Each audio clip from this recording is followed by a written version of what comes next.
Welcome to exam गुरुजी भाई Arvind sir. Uttar Pradesh police assistant operator के लिए डेली हमारे चैनल पर क्लास चलाया जा रहा है। इसमें हम क्विक रिवीजन करेंगे जिसमें लगभग 15 प्रश्न होंगे। आपको 15 प्रश्न को आपको 10 मिनट या 12 मिनट में हल करना है, क्योंकि वहाँ पे जो सवाल होगा वहाँ आपको क्या करना होगा, पेपर बहुत टफ नहीं होगा, वह केवल पेपर ईजी होगा, लेकिन उसे आपको हैंडल करना होगा 30 से 35 सेकंड में। सबसे ज़्यादा महत्वपूर्ण होता है टाइम मैनेज करना।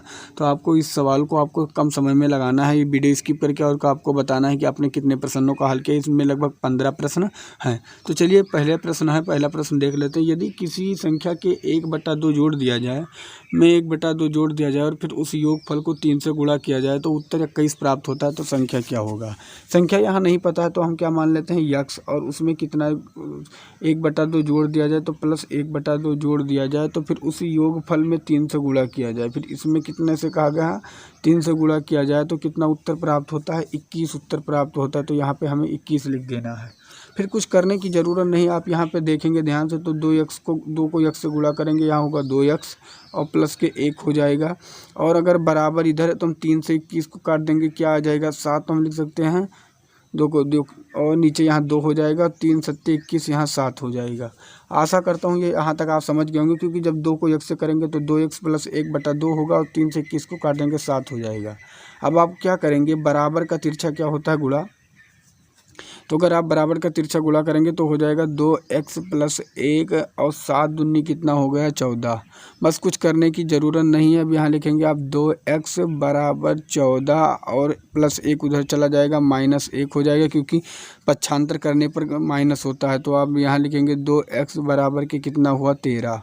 अब आप क्या करेंगे, 2 से अगर 13 को काटेंगे तो कितने आएगा 6.5। तो पूछा गया था संख्या कौन सी है, तो संख्या हो जाएगी 6.5, जो कि ऑप्शन नंबर ये में दिया गया है। ये इसका करेक्ट आंसर हो जाएगा। अगला प्रश्न आपके सामने, 4 लगातार विषम संख्याओं का औसत 40 है तो विशालतम संख्या कौन सी है। ऐसे सवालों को करने के लिए आपको अगर 4 कहा जाए तो 4 आपको इस तरह पॉइंट रख देना है। औसत की बात किया जाए तो औसत जो होता है वह बीच का होता है, तो मैं बीच का मानता हूँ, ये 40 है। और जब आप इधर बढ़ेंगे तो प्लस करना है, जब आप इधर बढ़ेंगे तो माइनस करना है, क्योंकि यहाँ विषम संख्या कहा गया। तो 40 के अगर ऊपर आएंगे तो यहाँ हो जाएगा दोस्तों, 40 के ऊपर आएंगे तो यहाँ हो जाएगा 41 और इधर आएंगे तो 39। अब आपको पता है कि विषम में 41 के बाद इधर बढ़ेंगे तो 43 होगा, इधर बढ़ेंगे तो 37 होगा। तो पूछा गया विशालतम संख्या कौन सी। विशालतम मतलब सबसे बड़ी संख्या, तो सबसे बड़ी संख्या 43 है, जो कि ऑप्शन नंबर सी में दिया गया। सी इसका करेक्ट आंसर हो जाएगा। अगला प्रश्न आपके सामने, यदि 56 m4 को 11 से पूर्णतः विभाजित किया जाता है तो m का मान क्या होगा। हम आपको बता दूं, लिखा गया है 56 m4। मैंने बताया था दोस्तों कि सम संख्या, जो संख्या दी जाए उसको सम और प्लस विषम का, अगर सम और विषम का अंतर अगर 11 और या 0 आ जाए तो वह सदैव दोस्तों क्या होगा, 11 से विभाजित होगा। तो सम विषम में हम क्या देखेंगे, यहाँ पे देखेंगे 5 m है, तो 5 प्लस m है, और यहाँ कितना है 6 4 कितना है 10 है। अब हमें क्या करना है, 10 से अगर m पे क्या मान रख दें कि घटाने पर 0 आ जाए। अगर मैं 5 m पे 0 लिख दूंगा तो 5 आ जाएगा, और 10 से 5 घटाऊंगा तो जो नहीं होगा।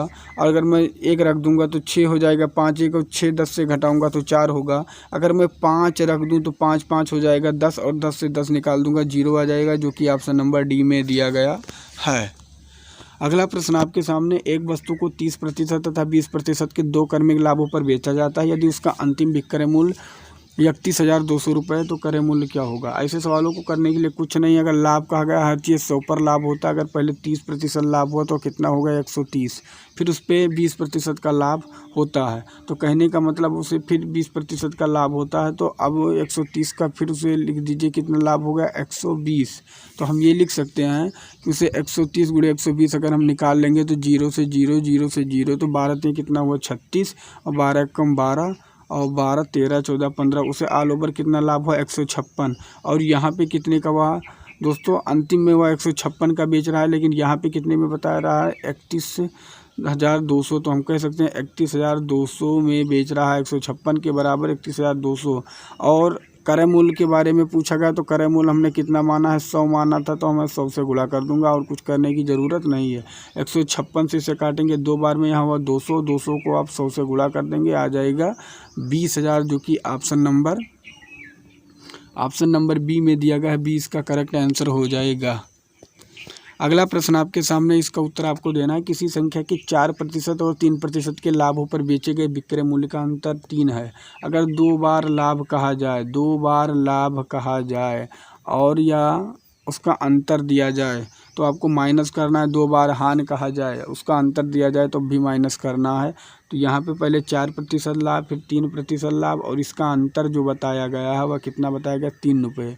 तो इसका अंतर देखेंगे 1 आया तो 1 के बराबर 3 है। प्रतिशत को हटाने के लिए नीचे 100 करेंगे, 1 को 3 से काटेंगे 3 बार में, बराबर का तिरछा गुणा हो जाएगा 300, जो कि correct answer option number C में दिया गया है। सी इसका करेक्ट आंसर हो जाएगा।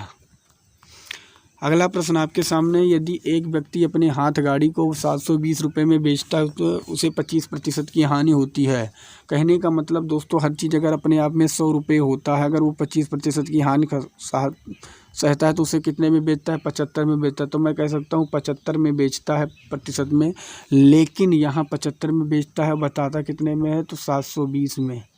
अब पूछा रहा है 25% लाभ प्राप्त करने के लिए, तो हर चीज़ अगर 100 होती है तो 100 में अगर वो 25 लाभ प्राप्त करेगा तो कितने में बेचेगा, 125 में बेचेगा। बस आपका सवाल लग चुका है। 25 × 75 करना है, 25 पंचे 125 करना है।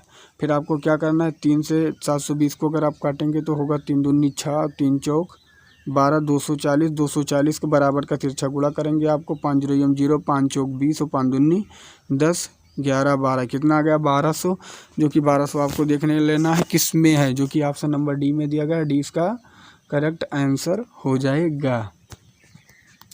अगला प्रश्न आपके सामने है, यदि ये अनुपात b बराबर 5:3 है तो ये प्लस बी अनुपात a माइनस बी का मान क्या होगा। सबसे इजी सवाल है, इसमें कुछ करने की ज़रूरत नहीं। मैंने इस प्रश्न को इसलिए क्योंकि आप देख सकते हैं कितनी बार पेपर में पूछा गया है। तो आपको ये का मान जो दिया गया है 5 रख देना है, बी का मान जो दिया गया है 3 रख देना है। तो अगर यहाँ 5 रखेंगे, यहाँ 3 रखेंगे तो ये बन जाएगा 8। अनुपात यहाँ मैं 5 रखूँगा, यहाँ 3 रखूँगा तो 5 से 3 निकालूंगा, हो जाएगा 2। तो 2 1 कम 2 और 2 चौक 8, तो आ गया 4:1, जो कि करेक्ट आंसर ऑप्शन नंबर ये में दिया गया है। ये इसका करेक्ट आंसर हो जाएगा। अगला प्रश्न आपके सामने, अमर एक कार्य को 30 दिनों में पूरा कर सकता है तथा रमन उसी कार्य को 15 दिनों में पूरा कर सकता है। यदि दोनों मिलकर कार्य को 4 दिनों में कुल कार्य का कितना प्रतिशत पूरा करेंगे। दोस्तों मैं आपको बताता हूं कि स्पीड में आपको कैसे करना है, क्योंकि आप स्पीड में अगर नहीं कर पाएंगे तो आपको 40 प्रश्न करना इतना आसान नहीं है। इसलिए प्लीज़ अगर आप असिस्टेंट ऑपरेटर, हेड ऑपरेटर की देख रहे हैं तो आप क्विक रिवीजन करते रहिए, क्योंकि आप और स्पीड के साथ सवाल लगाते रहिए। बहुत टफ पेपर नहीं आएगा, क्योंकि आप टफ के पेपर के चक्कर में आप अपने आप को बहुत वंचित रह जाएंगे, क्योंकि इसी तरह UPSI में हुआ है। तो यहाँ पे पूछा गया अमर एक कार्य को 30 दिनों में करता है, तो ये से मानता हूँ अमर और वह काम कितने दिनों में करता है, 30 दिन में, तथा रमन उसे 15 दिनों में। तो आर से मानता हूँ रमन उसे 15 दिनों में करता है।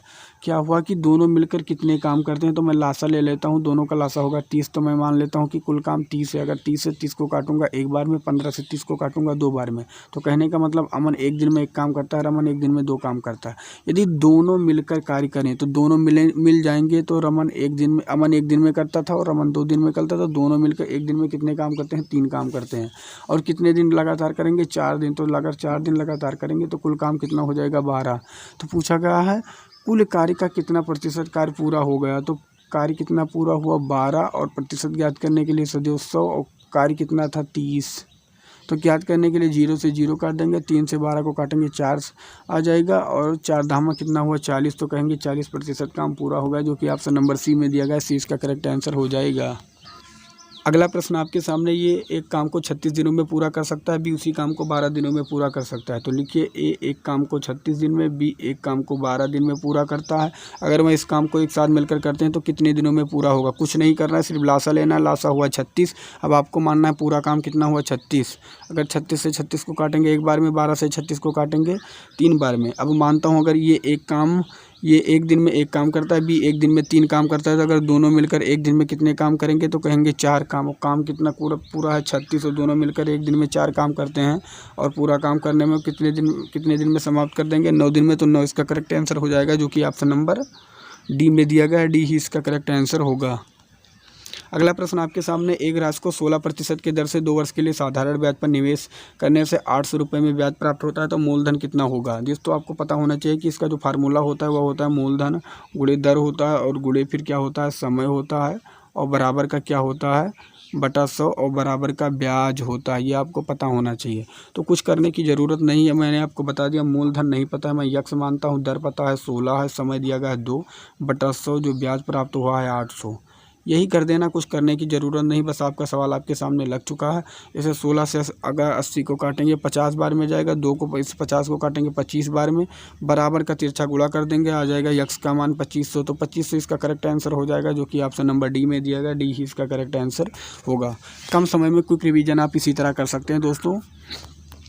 अगला प्रश्न आपके सामने। अगर आप हमारे चैनल पर नए हैं तो प्लीज़ चैनल को अभी के भी सब्सक्राइब कर लीजिए, क्योंकि आपके अंदर स्पीड बनी रहनी चाहिए। अगर आपके अंदर स्पीड नहीं तो आप कुछ भी नहीं कर पाएंगे, ये बिल्कुल श्योर है। क्योंकि दोस्तों हर सवाल आपको टाइम के अंदर मैनेज करना होता है। अगर आप टेस्ट देना चाहते हैं हमारे, तो अभी के भी आप हमारे ग्रुप में ज्वाइन हो जाइए दोस्तों, असिस्टेंट के, जिसमें आपको हर हफ्ता डेली टेस्ट करवाया जा रहा है, हर हफ्ता। दोस्तों अगला प्रश्न आपके सामने। वह राशि क्या होगी जिस पर 5 वर्षों में 6% की दर से साधारण ब्याज 60 रुपये प्राप्त होगा? तो इसका आंसर आपको अभी जस्ट मैंने बताया। इसका उत्तर आपको कमेंट बॉक्स में देना है कि इसका उत्तर क्या होने वाला है। अभी जस्ट मैंने इसके पहले। अगला प्रश्न आपके सामने। 55 किलोमीटर घंटा की गति से चलने वाली रेलगाड़ी एक्स स्थान से वाई स्थान तक 4 घंटे में तय करती है। यदि गति 5 किलोमीटर घंटा बढ़ा दिया जाए तो यात्रा में कितने समय अधिक लगेगा? तो 55 किलोमीटर घंटा चलती है और वह 4 घंटे चलती है, तो ऑल ओवर वह कितनी चलती है? आप गुणा करेंगे 220 आएगा। फिर कहा गया है कि एक्स स्थान से वाई स्थान में 4 घंटे में तय कर। यदि 5 किलोमीटर घंटा बढ़ा दिया जाए, आप क्या करना है? अगर उसे हम 5 से 60 किलोमीटर कर दें, क्योंकि अभी तक 55 चलती है, 5 बढ़ाएंगे तो 60 हो जाएगा। तो वह कितने समय में पूरी करेगी? और दोस्तों कितना समय अधिक लगेगा? और दूरी कितनी है? 220। तो हम 60 से अगर 220 को काटेंगे दोस्तों, तो कितनी बार में कटेगा आपको पता होना चाहिए। 6 तरीक 18 और 3 सही कितना आएगा? आप भाग देकर देख सकते हैं। 6 तरीक 18 हो गया और 18 कितना बचेगा? ऊपर बचेगा 3 सही 40/60 ये आएगा। तो कहने का मतलब दोस्तों यहाँ आया 3 घंटे और 3 सही 40/60 को हम 0 से 0 काट देंगे तो आ गया। और 2 दूनी 4, 2 3 6, तो हम कहेंगे 3 सही। यहाँ पे हम ध्यान से देखेंगे, 0 से 0 और 2 दूनी 4, 2 3 6, तो कितना समय आया? 3 सही 2/3, 3 घंटे इतना आया। और इसे भी अब हम इसे 3 घंटे को मिनट में बदलेंगे तो कितना मिनट हो गया? 180। और इसे मिनट में बदलने के लिए गुणे 60 से गुणा कर देंगे, 3 से काटेंगे 20 बार में, 20 दूना कितना हुआ? 40 और 40 यहाँ जोड़ देंगे तो कितना हुआ? 220 मिनट। 220 मिनट और 4 घंटे में कितना मिनट होता है? 4 घंटे में होता है दोस्तों 60 से गुणा करेंगे 4 घंटे, तो 6 चौके 24, 240 हुआ। यहाँ 240 मिनट लग रहा है और यहाँ 220 मिनट लग रहा है। तो आप देख सकते हैं कितने मिनट की बचत हुई? 20 मिनट की बचत हुई, जो कि ऑप्शन नंबर बी में दिया गया। 20 का करेक्ट आंसर हो जाएगा। अगला प्रश्न आपके सामने। एक 150 मीटर लंबी रेलगाड़ी 15 मीटर प्रति सेकंड की गति से चलते हुए 300 मीटर लंबे प्लेटफार्म को पार करने में कितना समय लगेगी? कुछ भी करने की ज़रूरत नहीं है। 150 मीटर लंबी रेलगाड़ी है प्लस 300 मीटर लंबा प्लेटफार्म है, इसे पार करने में 15 सेकंड लेती है। तो इसे आप ऐड करेंगे, ऑल ओवर 450 मीटर पार करती है 15 सेकंड में, देखेंगे तो वह 30 सेकंड में पार कर जाएगी, जो कि ऑप्शन नंबर सी में दिया गया। सी इसका करेक्ट आंसर हो जाएगा। आशा करता हूँ क्लास आपको पसंद आया होगा दोस्तों। अगर पसंद आया तो प्लीज़ कमेंट बॉक्स में बताना। इसी तरह आपको क्लास मिलती रहेगी। मिलेंगे एक दूसरे नेक्स्ट वीडियो में, तब तक के लिए जय हिंद, जय भारत, वंदे मातरम, राम।